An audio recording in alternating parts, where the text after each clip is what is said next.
Hello everyone! Today I'm trying my hand at a speed paint. I'm going to be coloring and talking about the cats of the tribe I made, called the Tribe of Painted Hills.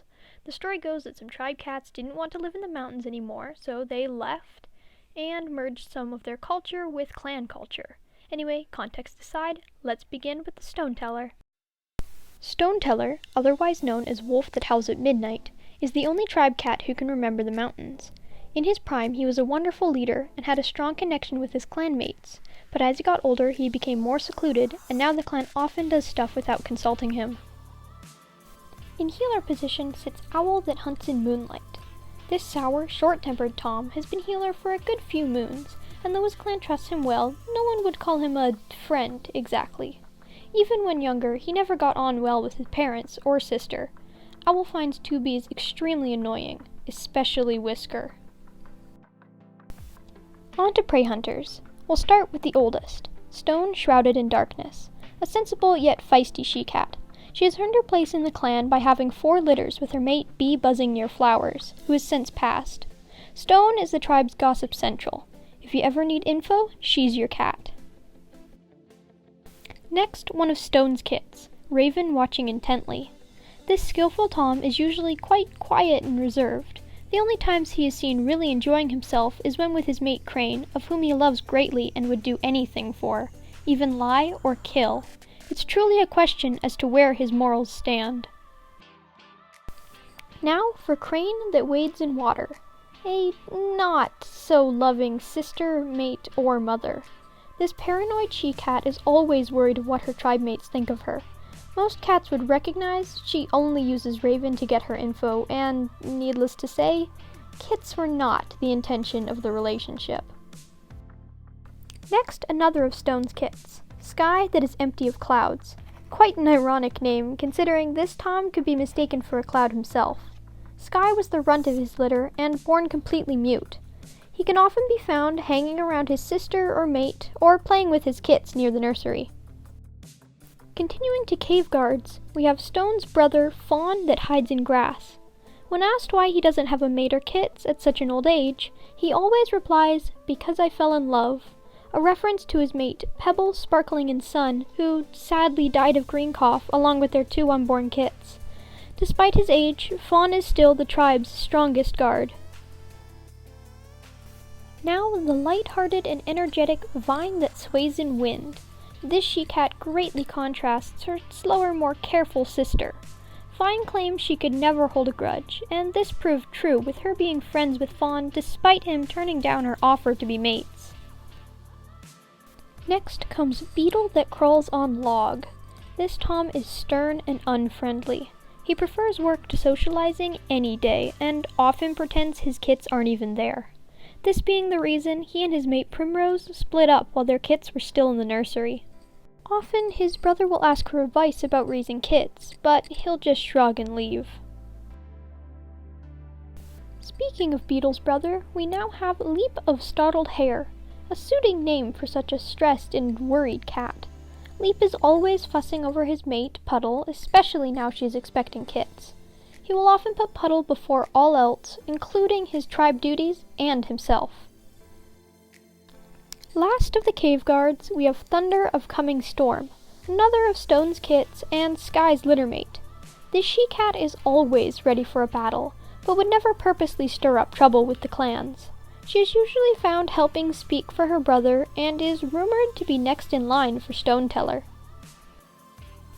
Now we've come to the 2Bs, starting with Leaf of Fallen Oak.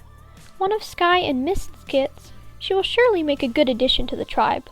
Leaf is level-headed, perceptive of her surroundings, and loyal to those she deems worthy.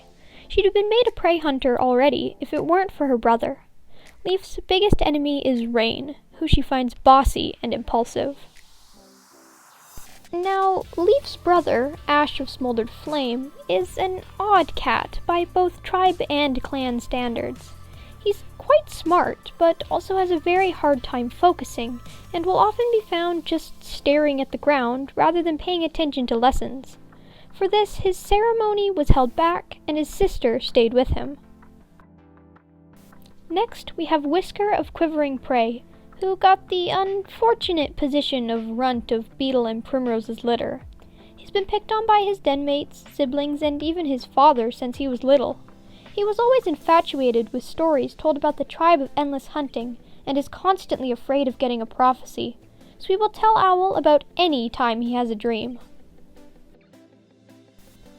Now for Whisker's siblings, Rain that dapples the ground, and Pike that leaps from stream. These two are always getting into trouble. Rain is usually the one who leads.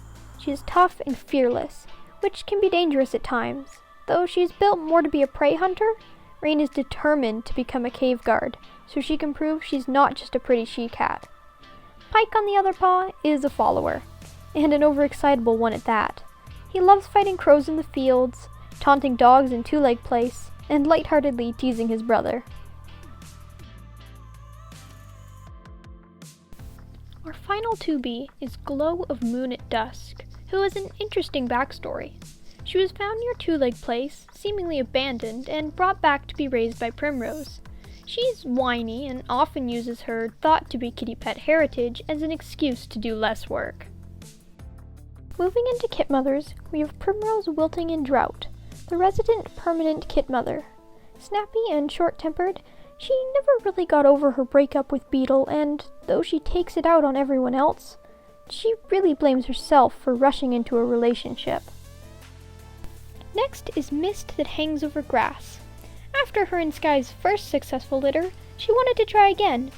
This time, however, she was gifted 5 healthy kits, and boy are they a handful. These 5 are Aspen sitting on hill, Branch that blocks the stream, Vole that scurries through leaves, Cloud that covers the sun, and Squawk of newborn falcon. These little fluff balls have made Mist more sarcastic and short-tempered than she used to be, but she's still good-hearted and a good mother. Lucky for Mist, Sky is always there to give her a well-deserved rest.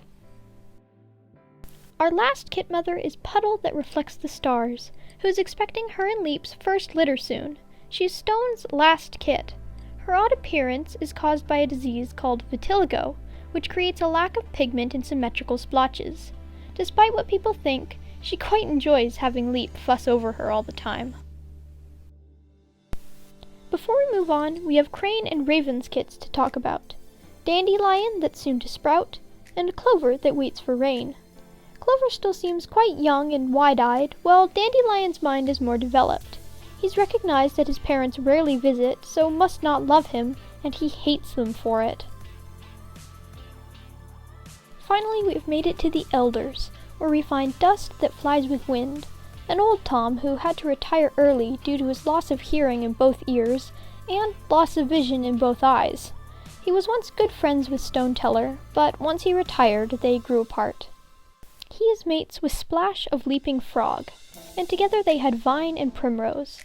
Splash can come off as quite feisty and impatient, especially with Dust, as she has to yell for him to hear. She is, however, the tribe's main storyteller and has a soft spot for kits. Well, there we go! All 29 cats of the Tribe of Painted Hills done and colored. As always, I hope you enjoyed. Hit the sub button if you're new, the like button if you liked it, and have a nice life.